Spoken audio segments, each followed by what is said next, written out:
So, Baik.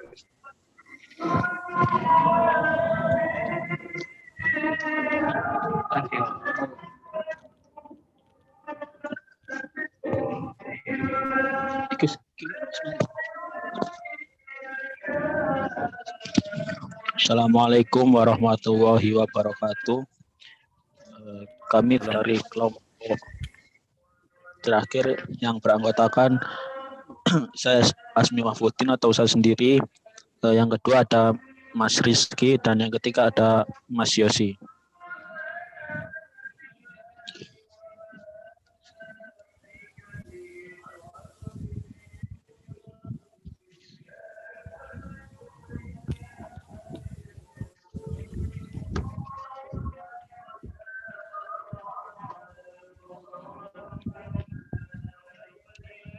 Oke, materi yang akan kami sampaikan adalah pembangkit listrik tenaga air atau PLTA. Umumnya pembangkit listrik tenaga air sudah sangat dikenal penggunaannya. Di Indonesia sendiri, jenis pembangkit listrik ini merupakan yang utama. PLTA atau pembangkit listrik tenaga air tersebar di seluruh daerah Indonesia. Air berfungsi menggerakkan turbin yang terhubung dengan generator energi listrik yang dihasilkan oleh disebut hidroelektrik.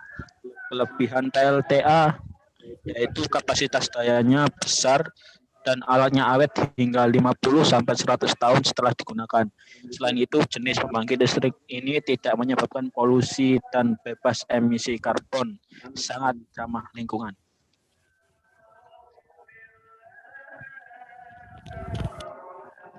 Cek.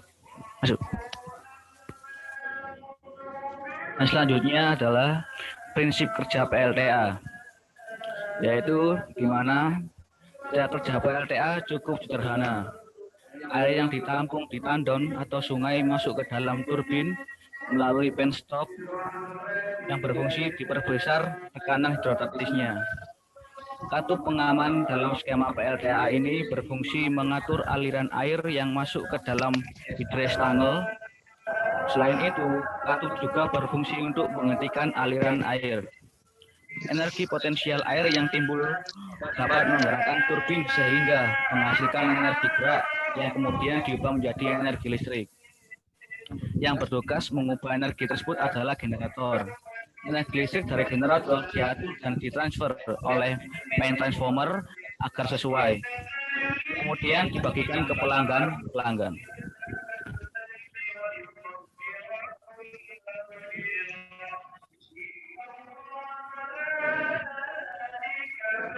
Ini dari gambar komponen-komponen yang ada di listrik air.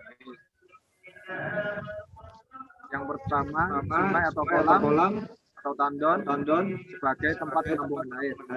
Yang kedua, intake, masuk air, sungai atau tandon. Yang ketiga, katup pengatur berfungsi sebagai katup pengatur intake. Yang keempat, gas panel di antara tandon dan sebelum masuk storage. Yang kelima, surge dan yang berfungsi sebagai pengaman tekanan air yang tiba-tiba naik saat katup pengatur hidup. Yang keenam, penstop atau pipa pisat untuk mengalirkan dan mengarahkan air turbin serta mendapatkan tekanan hidrostatis yang besar.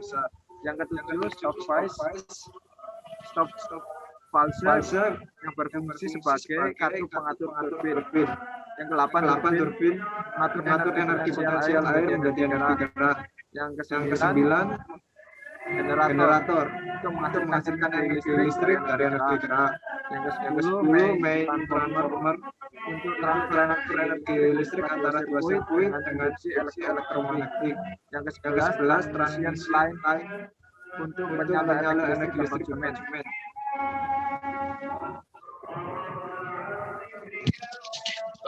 Komponen PLTA dan cara kerjanya. Yang pertama ada dam atau waduk atau bendungan. Dam berfungsi untuk menampung air dalam jumlah besar karena turbin memerlukan pasokan air yang cukup dan stabil. Selain itu, Dam atau waduk atau bendungan juga berfungsi untuk pengendalian banjir. Kebanyakan dam ini juga memiliki bagian yang disebut pintu air atau yang disebut pintu air untuk membuang air yang tidak diinginkan secara bertahap atau berkelanjutan.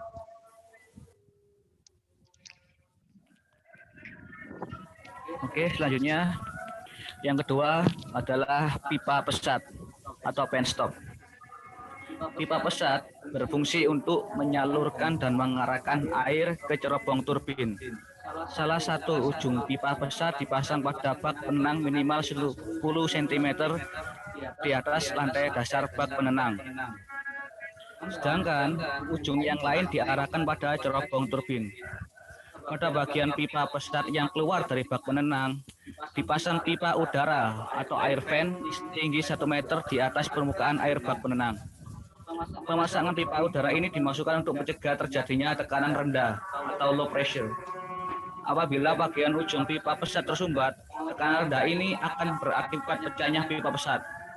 Fungsi lain pipa udara ini untuk membantu mengeluarkan udara dari dalam pipa pesat pada saat start setengah inch. Oke, yang ketiga turbin. Turbin gaya jatuh air yang mendorong baling-baling menyebabkan turbin berputar. Turbin air kebanyakan seperti kincir angin akan menggantikan fungsi dorong angin untuk memutar baling-baling menggantikan air untuk memutar turbin. Selanjutnya turbin akan mengeluarkan energi yang menyebabkan gaya jatuh air dan energi listrik. Yang keempat ada generator. Generator dihubungkan dengan turbin melalui gigi-gigi putar sehingga ketika baling-baling turbin berputar, generator pun akan ikut berputar. Generator memanfaatkan perputaran turbin untuk memutar kumparan magnet di dalam generator sehingga terjadi pergerakan elektron yang membangkitkan timbulnya arus listrik AC. Generator disambungkan dengan transformator step up untuk menaikkan tegangan listrik sebelum listrik ditransmisikan.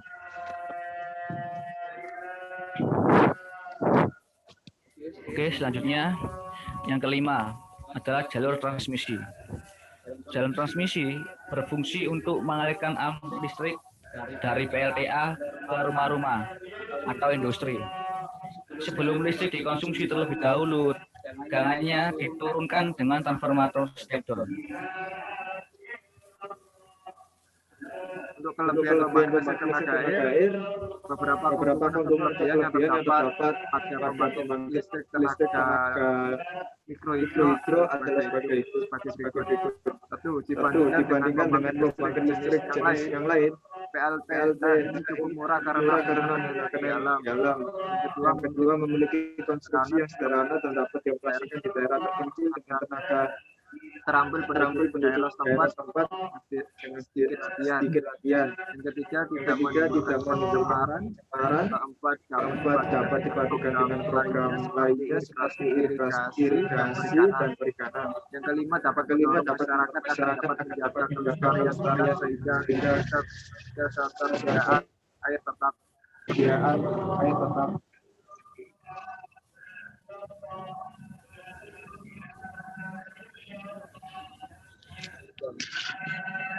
Yang terakhir, kekurangan pembangkit listrik tenaga air. Pembangkit PLTA juga mempunyai kelemahan-kelemahan dalam melayani pengguna listrik dalam jumlah besar. Antara lain, yang pertama, konsumen pengguna listrik dalam jumlah besar dan terlalu jauh dari pusat pembangkit membutuhkan sarana jaringan tower transmisi tegangan tinggi yang panjang, juga memerlukan sarana trafo peningkat tegangan yang banyak. Yang kedua, dari sisi keamanan maupun keselamatan terhadap sarana dan perlengkapan transmisi harus mendapatkan perhatian khusus. Yang ketiga, bila kita mengalami musim kemarau panjang, PLTA yang menggunakan tenaga air dari danau alam dan danau buatan, maka cadangan air akan sangat berkurang dan berdampak pada penurunan kuantitas produksi daya listrik yang disalurkan ke konsumen. Maka hal ini yang dirugikan adalah konsumen baik rumah tangga maupun pihak industri. Dan yang terakhir, sumber pembangkit listrik tenaga air yang menggunakan air terjun tidak selalu berada di lokasi yang dikehendaki. Selain debit airnya kecil, juga berada jauh dari kota sehingga membutuhkan biaya yang sangat besar.